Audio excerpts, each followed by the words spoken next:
Hello friends, आज का संपादकीय डिक्टेशन 80 वर्ड पर मिनट की गति से बोला जाएगा। सो चलिए दोस्तों, डिक्टेशन स्टार्ट होगा 5 सेकेंड बाद। स्टार्ट। कांग्रेस की बहुचर्चित भारत जोड़ो यात्रा का शुभारंभ हो गया। कन्याकुमारी से कश्मीर तक की यह यात्रा 150 दिनों की है। यह यात्रा जिन 1 दर्जन राज्यों से गुजरेगी उनमें गुजरात और हिमाचल प्रदेश शामिल नहीं हैं, जबकि वहाँ विधानसभा चुनावों की गहमागहमी शुरू हो गई है। इसका कारण जो भी हो, यह प्रश्न उठना स्वाभाविक है कि आखिर चुनाव वाले इन दोनों राज्यों को भारत जोड़ो यात्रा से क्यों बाहर रखा गया। कांग्रेस भले ही नफरत छोड़ो, भारत जोड़ो और कदम मिले वतन जुड़े जैसे नारों के साथ यात्रा की शुरुआत कर रही हो, लेकिन हर ऐसी यात्रा का उद्देश्य राजनीतिक ही होता है। यह समय ही बताएगा कि कांग्रेस को अपनी इस यात्रा का अपेक्षित राजनीतिक और चुनावी लाभ मिलेगा या नहीं, लेकिन इसकी अनदेखी नहीं की जा सकती कि अतीत में ऐसे अनेक यात्राएं सफल भी रही हैं।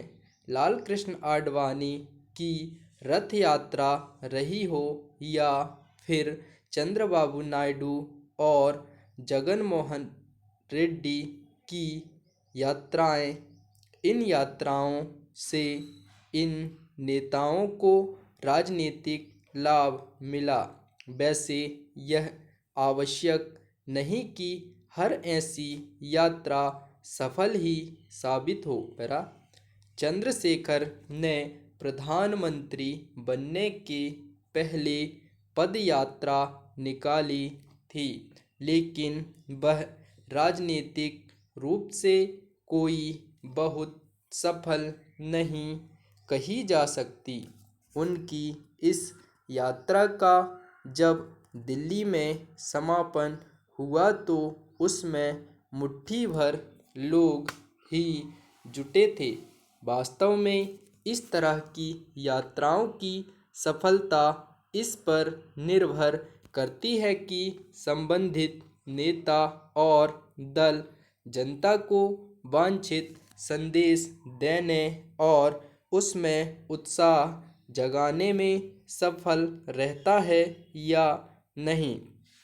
फिलहाल यह कहना कठिन है कि राहुल गांधी यह काम कर सकेंगे या नहीं, क्योंकि अभी तक ना तो वह और ना ही उनके सहयोगी ऐसा कोई विमर्श खड़ा कर सके हैं जो देश की जनता को आकर्षित कर सके।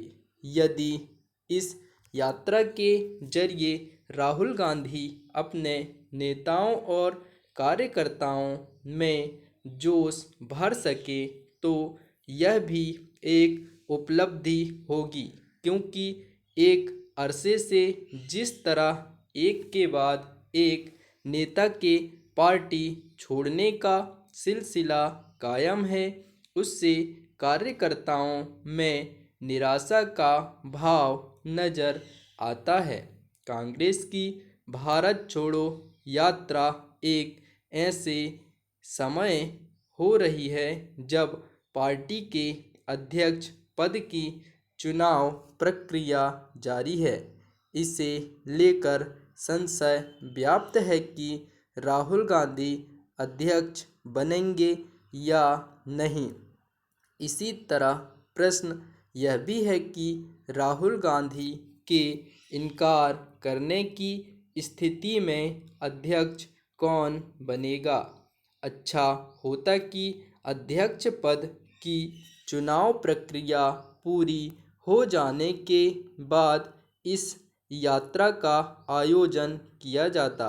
कांग्रेस के नीति नियंताओं को यह समझने की भी आवश्यकता है कि वे पार्टी की विचारधारा को सही तरह रेखांकित नहीं कर पा रहे हैं। स्टॉप। दोस्तों, डिक्टेशन को लाइक, शेयर और सब्सक्राइब अवश्य करें। धन्यवाद।